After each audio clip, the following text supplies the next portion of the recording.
Good morning, good afternoon, good evening, family. Welcome, welcome, welcome to the Mental House with me, your host, Khadija. Family, I want to, hopefully, I'll be able to make a couple videos today and get some of my thoughts out. And one of the most disturbing things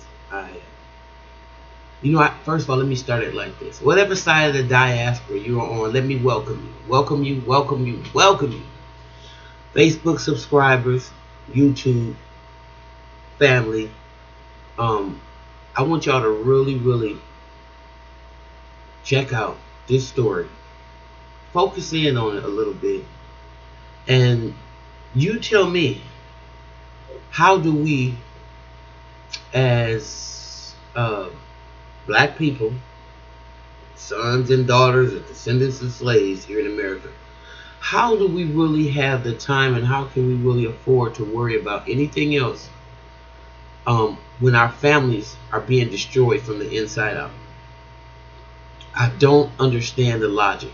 And so it's leading me to believe that we are so mentally ill. That's why it's so important for me to do this mental health story. And I know that a lot of times we talk about personality disorders and we talk about narcissistic people. We talk about just high conflict individuals. I don't give a damn what label they got on them.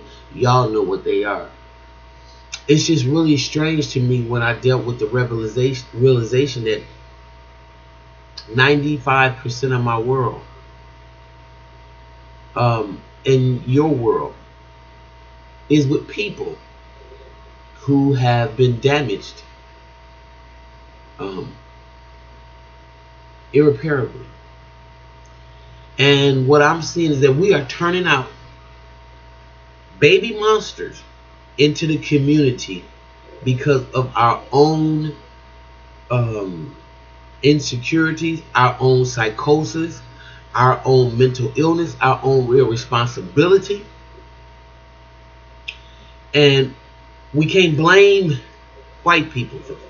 And I want to make sure I keep on saying that because I hear a lot of us blaming. I'm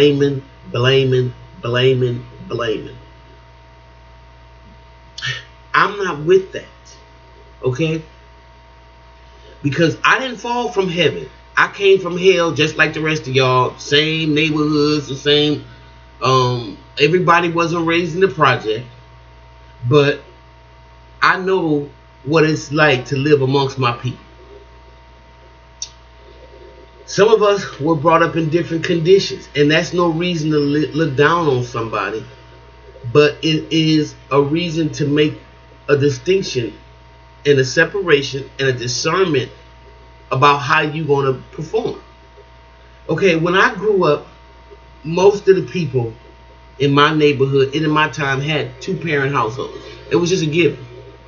I don't know, but I remember when a lady moved into the neighborhood and she had a bunch of kids and no husband, and we all never seen nothing like that before. I'm just gonna keep it real with you. People in my neighborhood had never seen that before. Everybody that I grew up with, so I wasn't an enigma. I wasn't nothing special. My friends had dads.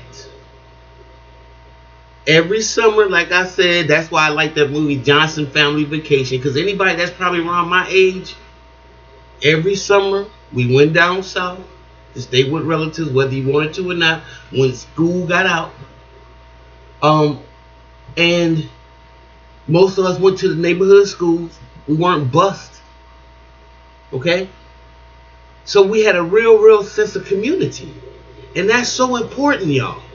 Because y'all can talk about all this stuff about liberating yourself and doing all that, but if you don't have no sense of community, you don't got shit. That's the essence of what you build on. Is a home, a productive home and family, and then that extends out to the community. Do you understand how this works? It begins in the home. That's why that parable says charity begins at home and then it spreads abroad. Now, I'm not trying to sit up here and be nobody's teacher. But I need to impart this information with y'all because some of y'all ain't never heard this before. Anytime, and this is not the first case. This is not the first time.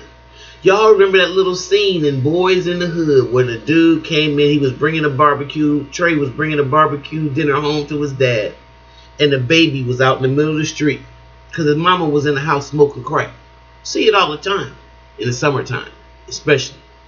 But what pissed me off about this story was this baby was left outside in the snow, 9 months old, in the middle of the damn street. In the middle, baby was left. It was crawling in the middle of the street. Do you understand what I'm saying to you? The baby was crawling in the middle of the street. Now, no coat on, snow on the ground, no hat, no gloves, out in the middle of the street in freezing temperatures. The mother's name was Ladrika Ford. Now, Ladrika Ford has got 2 other children, and they were removed from her, and as they should be. Where's those kids, Daddy? See, we have a lot of women that are making a lot of babies because emotionally they are broken. And they are feeling like if I have a baby, I'll have somebody to love me.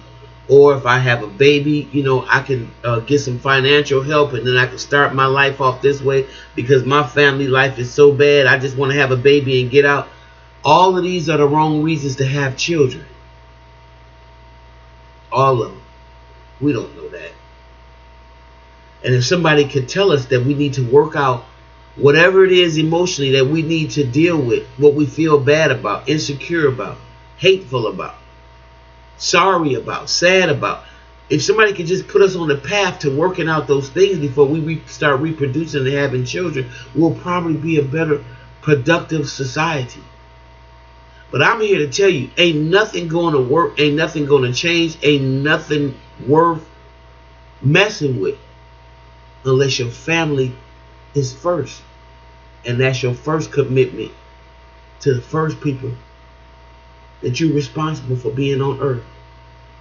So Ladrika's children have a father. I don't know where he is, but I'm sure she had friends and family, but to have a 9-month-old baby out in the middle of the street in below freezing temperatures is unacceptable. It's abusive. And you may not get your kids back for a while without some extensive parenting classes. And guess what? Ladrika, you don't need them back.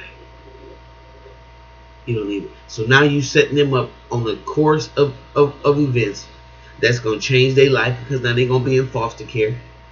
You know, we'll hope that somebody treat them appropriately. So you've just opened up a cycle now with this mess with your kids, and you started a ball in motion to probably, more than likely, making their lives a living hell. Because anytime you are responsible for a baby and you don't know where it is, and it's nine months old crawling, and it's made it out to the middle of the street, and you tell a lie that you had the baby strapped in and secure, and he got out, so he opened the door and got out of the car. Girl, go sit down. Go sit down. Because they're going to set you down. All right, I'm going to go. If you like what you hear, please like, subscribe, and share. See you next time in the mental house. Bye-bye.